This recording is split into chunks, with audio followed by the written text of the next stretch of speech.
Happy Thursday.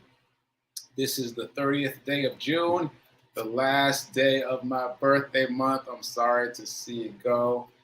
And this is the Be Your Own Hero Show. I'm your host, I'm sekouwrites. First of all, HERO is an acronym. It means helping everyone reaps optimism. In other words, helping others helps you. It is a reciprocal action. Again, I'm your host, I'm sekouwrites. I am a professional creative and the creator of what we're now calling the Hero Ministry Movement, which is my effort to uplift and inspire people in general and the unhoused community in specific. So join me here Monday through Friday, 8:45 a.m. Central Time. You can do the math for your own time zone and watch me talk about my journey of becoming my own hero in many different ways, including my own financial hero. As always, shout out to New Thought Media Network for allowing me the space and the opportunity to talk about my journey. And you can make a donation to them at N as in Nancy, T as in Thomas, media.org, ntmedia.org. They are a 501c3 nonprofit, so your donation is tax deductible. So check them out. Okay, all that said, quick disclaimer, I am not a personal trainer, nor am I a financial advisor, so do your own due diligence. All right, let's get into it. I'm not sure, once again, what episode this is, but this is season 4. And we've been talking about inflation and bear market and scary stuff, quote unquote scary stuff recently. So we'll get into that in a second. But first, I'm going to talk about the charity run, and I've got a little bit of show and tell. So today is day 395. 395. I've been running every single consecutive day, at least a mile a day for 395 days in a row. I'm already stealing my own thunder. Let me just show today's run report, and we'll take it from there. So give me 1 second to get that queued up. I'm just navigating, and here we go. Sekou Hero Charity Run, day 395. I've been running every single consecutive day for now 395 days in a row, and we are on mission. By the way, I'm at this park right here. I guess it's called Capitol View Park. Anyway, I had to run past that sign, that park, when I ran my half marathon. And it's so wild. This is the first time I've run here since then. And as I was running around the park, everything that happened during the half marathon came back to me. Like almost step for step, I remembered exactly where I was, what was happening when I was in this place before, months ago now. Like who cut in front of me, who pushed me. Yeah, because some of that stuff goes on. A lot of things. It just all came back to me. Who passed me? It was crazy. It was like I was right back, transported right back to the half marathon. Anyway, I got the sweat in my eyes. Let me see if I can push through. So day 395 and double mission. We are still, this is the last day. This is the final day for me raising money for Back on My Feet nonprofit. Go to the link in my bio, herocharityrun.com, herocharityrun.com, make a donation and or spread the word. Spread the word. What last day? So big push. Please donate and please share. If you already donated, share on this final day for that fundraiser. Also, I am giving away McDonald's gift cards to the unhoused as I run past them. And so if you'd like to contribute to that, let me know and we can get that going too. So, all right, I'm out of time. I'll see you later. Sekou Hero Charity Run, day 395. I've been running every single consecutive day. Okay. 395 days. There we go. All right, so as you just heard me say, today is the last day of June. This is the last day of my triple anniversary month. Personal anniversary, meaning my birthday, year anniversary of the charity run, and year anniversary of this show, the Be Your Own Hero Show. So let me give myself what may be the last fireworks for a minute. All right, triple anniversary day. And again, this is the final day for the mission to raise money for Back on My Feet nonprofit. There's the link in the bio, herocharityrun.com. And I just wanted to share with you, this is funny. So there's a grocery store I go to here in Nashville called Turnip Truck. And there's a woman there who has befriended me, and and every time I see her now, she has a different question about the charity run. So most recently, it was specifically about Back on My Feet, the number of people that get employed through the nonprofit. So I just thought I would share with you some of the statistics from Back on My Feet. So let me just add this to the stream so you can see it. This is just the Back on My Feet website. And you can't see it at the top, but it's just backonmyfeet.org. And as you can see, it says you can help disrupt the cycle of homelessness. And over here, I don't know if you can see my mouse, but we've got 70% members employed and housed. And members are the people that accept the challenge to run every day with the nonprofit. And by running every day, they show up for themselves, they build their confidence, they build their self-esteem, and that enables them to do other things because it's all about mindset, right? So 70% of the members are employed and housed. And this number in the middle is the one that really grabs me. 1.2 million miles run. 1.2 million. And as you see, it's counting up as we go. That's incredible. As you know, last time I added up my miles, I was in the thousands. So more than 1,000. And that's significant. But 1.2 million is really, really significant. So please donate. Once again, go to herocharityrun.com and make a donation there. And also, please get involved with the nonprofit directly, right? Because they're doing some really amazing things. All right, so I've got one more show and tell. I want to show you my profile page for the New York City Marathon. This is where you donate to my campaign for Back on My Feet, and where you can see all the statistics. So, should I do a drum roll? I'll skip the drum roll. But here we are. Here's my campaign. As you can see right now, I don't know if you can see that's kind of small, but here in the middle, my goal is $3,650. And as of today, at almost 9 a.m. local time, I've raised 35%, $1,259. I am very excited about this. I'm very excited about the fact that we've raised so much already, 35% and more than $1,000. And even though that's not the grand total, I still have faith because I've built my muscle of faith during these previous charity runs that I've done. Because this is now cause number 11. This is cause number 11. So I've got some experience now with having faith. So we will see what happens throughout the rest of the day. But today, as of right now, we are at 35% funded for my goal for the New York City Marathon and also for Back on My Feet nonprofit, which I just told you has run over 1 1.2 million miles. Incredible, incredible work. Okay, so that might be it for show and tell. So I'm going to jump straight to the dice roll challenge because you guys got a nice little break from that. Yesterday was only just $1. Take $1 out of circulation and move it over to your investment account or jar or whatever it is you're using to set aside money for investing. And here is day 2 for the week. So it's going to be a short week. It'll only be 3 days of rolling the dice, unless you've been doing it on your own. So here we go. And 2. That's cool. Once again, the first day was 1 and the second day is 2. So tomorrow, maybe we'll get a 3. But anyway, right now, the grand total is $3. So take $3 out of circulation, move it over to your investment account so that you can invest, because the number one excuse people give for not investing is, I don't have money to invest. This is how you make sure that you have some money to invest. All right, so now that we've done the dice roll challenge, I said that I was going to tell quick stories this week. So let's get to that. And then we'll get back to abundance. So quick story from the birthday. So the overarching thing, I don't know if I'm going to tell many more birthday stories, but I'm at least going to tell one more, because I've already said what the overarching theme is.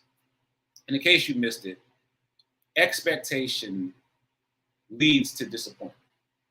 So the more you can be settled and complete with what is now, and the more you can be grateful for what is happening right now without wanting something else, the more content you are. That's just the way it works.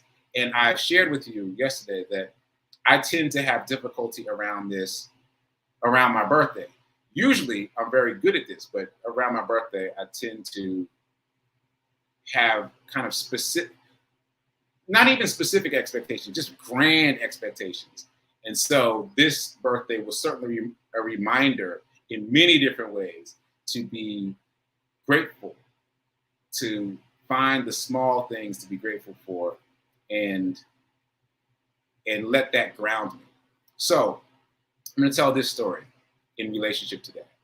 So as you may remember, I had a connecting flight at the DCA airport, and my second flight from DCA to New York left early, which is unheard of. I don't think I ever remember a plane leaving early, especially if it's the last flight out of the day, but I'm not going off on a tangent. That flight left early. There were a number of us who missed that flight and the other last flights out.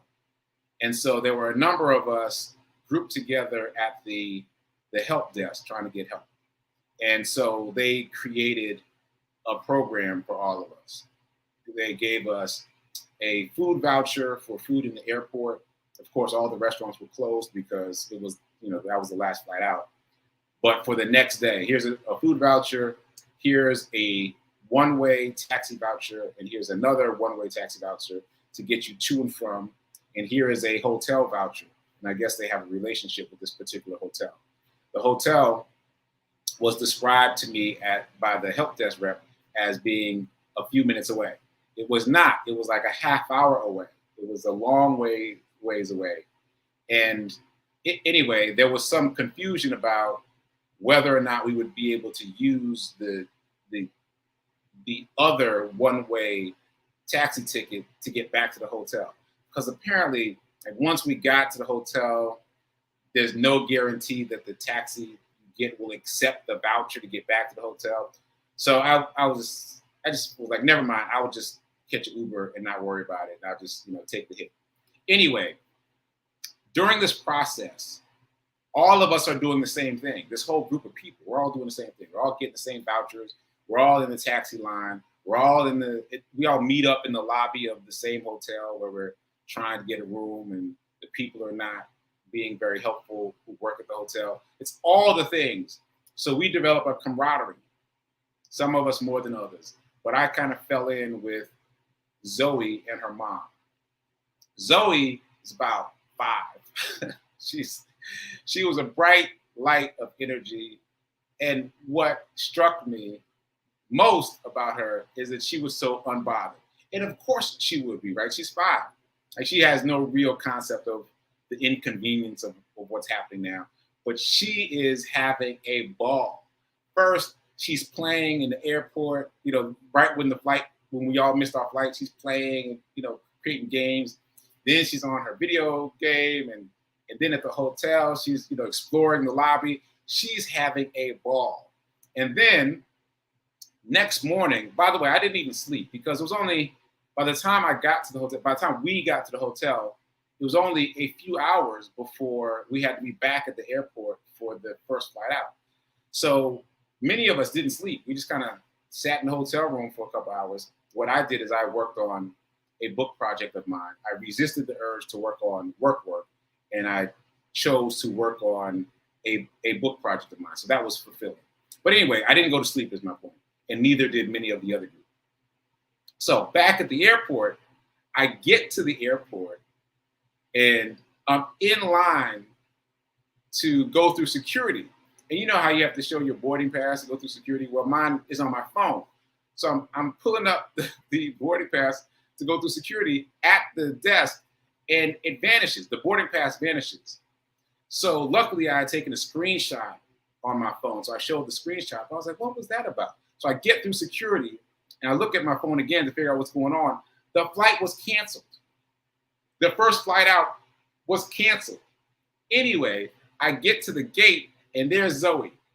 Zoe's having the time of her life still. She has not been to sleep at all, just like the rest of us, just like the grown-ups, but she's having the time of her life at the empty gate. And I'm telling her mom, listen, did you realize our flight got canceled? She's like, no, what? And I was like, yeah, we got to go back to the help desk. Help desk isn't open yet. So anyway, we worked together. Me and Zoe's mom worked together to figure out the next steps, but I couldn't stop paying attention to Zoe and how oblivious she was and how happy she was. And so I developed in my mind something I've been calling Zoe Theory. And Zoe Theory is just laser focusing on the thing that you know can bring you joy in this moment. Like, never mind all the other things. Laser focus, get tunnel vision on the thing that can bring you some modicum of joy right now. So I applied that twice. First time was in the hotel room, doing nothing, realizing I couldn't even go to sleep. I tunnel visioned onto my book project. And that was very helpful. I felt like I gained some ground. I got some momentum going on that. That was a nice way to spend the first few hours of my birthday. So that was my first that was my first Zoe Principle. Zoe Theory? Zoe Principle. I like that better. My first application of the Zoe Principle. And then my second application was back at the airport in the morning with the first flight being canceled, and we're trying to figure out how to get to the next flight. Once we got sorted, I was like, let me apply Zoe Principle again. And I went running through the airport. Now, I have avoided this in the past because I've always been concerned about, how TSA is going to react and, those kinds of things. But I was thinking about it the wrong way. I'm in an airport. And as I was moving around the airport, I saw people running for their flight because that's what you do in an airport when you're about to miss your flight. You run for the flight. So there were other people running. So I realized that TSA and security and whoever else was watching would just think that I was running for my flight. So I got myself together. I tightened my backpack on my back, and I started jogging through the airport. And I kept running down one concourse and back, and down the next concourse and back. And in that way, I got myself up to 1.5 miles in the airport, fully clothed with my luggage on my back. And the funny thing was, people were encouraging of me because, of course, they think I'm running for a flight. And they're like, you can make it, man. You're going to do it. You can make it. And the TSA folks didn't care at all because, again, they just assumed I was running for a flight. So that was a funny sidebar. But the point is Zoe Principle. I will never forget Zoe and her energy and her enthusiasm and her lack of being bothered by any of it. And I'm using that from now until forever. When I'm in a situation where things are going sideways, I am going to find a kernel of something that I can drive my attention to and let that be the thing that resets me. So running around the airport reset me quite a bit. And if you look at the run report from that day, you will see that I look all energized, I sound energized. But meanwhile, moments before that, when I found out that first flight was canceled, I was not in the best of moods, as you can imagine. So it worked. The Zoe Principle works. And I invite you to picture a little brown kid having the time of her life and apply the Zoe Principle the next time you find yourself in circumstances that are untenable. Okay, so that's my birthday story. That might be the last one. I mean, there's more, but basically it's the same. I just kept applying the Zoe Principle throughout the birthday weekend at various places. Okay, so moving on, I think for now, I wanted to tell a quick teaching story. If you don't know, I've been teaching what's called mini college at Fisk University. Mini college is like a summer school for kids. The kids range widely in age, widely. I've got like 3 to 4 to 5-year-olds all the way up to 11 and 12 and 13-year-olds. So very big range, 3 different classes. And I think it was Tuesday, I had the kids on stage because I teach the class in a theater space. And one of the kids starts saying, "Ickle me, tickle me too." Now, sidebar, if you don't know Ickle Me, Tickle Me, it is a poem by a famous children's author who I can't think of right now, but kind of in the vein of Dr. Seuss. And he wrote this poem called Ickle Me, Tickle Me, and it tends to capture the attention of kids. So I was like, "Hey, how do you know that poem?" And he said, "You taught us." And I was like, "I did?" And he was like, "Yeah." He started saying it again, and like 3 more kids joined in with him because they remembered me having taught them. For me, each class is a blur. Like it's a lot of kids for an hour, and then another bunch of kids and another bunch of kids. So it's kind of a blur to me. So I didn't quite remember teaching that. But the point for me is you never know what's landing. Because if I didn't remember, that means I didn't feel like it landed. I didn't feel like it was something that was working for the kids. But apparently it was. They remembered it and they liked it. And as soon as they got on stage, this kid was like, "Ickle me, tickle me," like he wanted to perform that poem. So that was very gratifying. And again, you never know what's landing with kids. All right, so that was a quick story. And I think there was a third thing. I wanted to tell stories about the gift card giveaways. So let me pick up the pace. But if you have not heard me talk about this, for my birthday, which was on the 24th, I decided to buy McDonald's gift cards and give them away to the unhoused as I was running. I already told the first story about that yesterday because the first story happens inside McDonald's as I'm trying to buy the gift card. So check out that story, that episode to hear that story, yesterday's episode. Okay, so first story after that. So second story about the gift cards. As soon as I came out to start running with the gift cards in my pocket, I wasn't even half a block into my run before I came across a Black couple who was sleeping on the sidewalk next to a fire hydrant. And they had a whole pallet, blankets and pillows and like a very comfortable looking situation under the circumstances. And I decided to leave the gift cards there on the pillow for them to wake up. So I left one for both of them, one each, so 2 gift cards for them to wake up and hopefully have a breakfast treat. And then before I got to the end of that block, I encountered another person. And I posted this on social media, but what struck me was how quickly I was finding people in need because I was looking for them.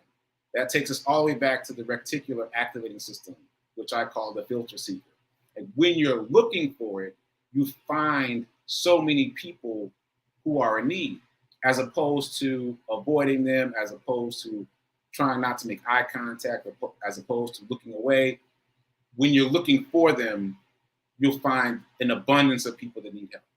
Now, I have an app on my phone that tells me how fast I've been running and how far I've been running.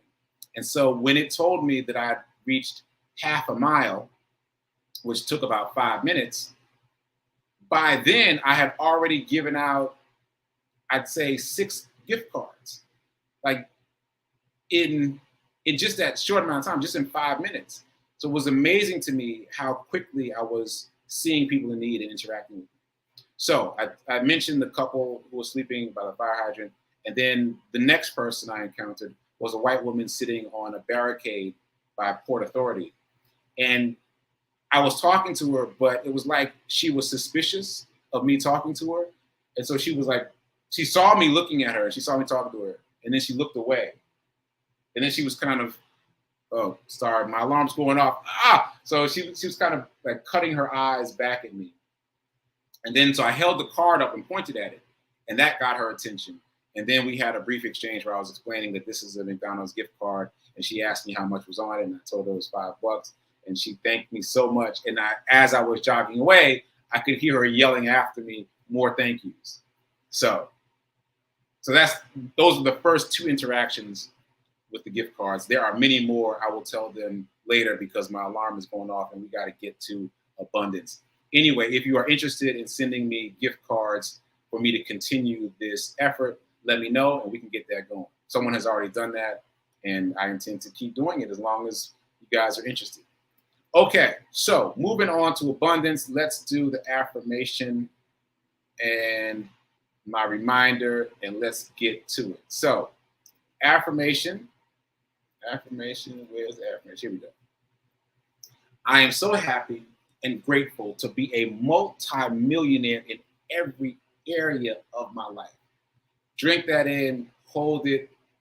Whenever you're out there in the world and you feel pinched by financial situations, remember that affirmation. Okay, my quick reminder is if you only spend, you'll stay poor.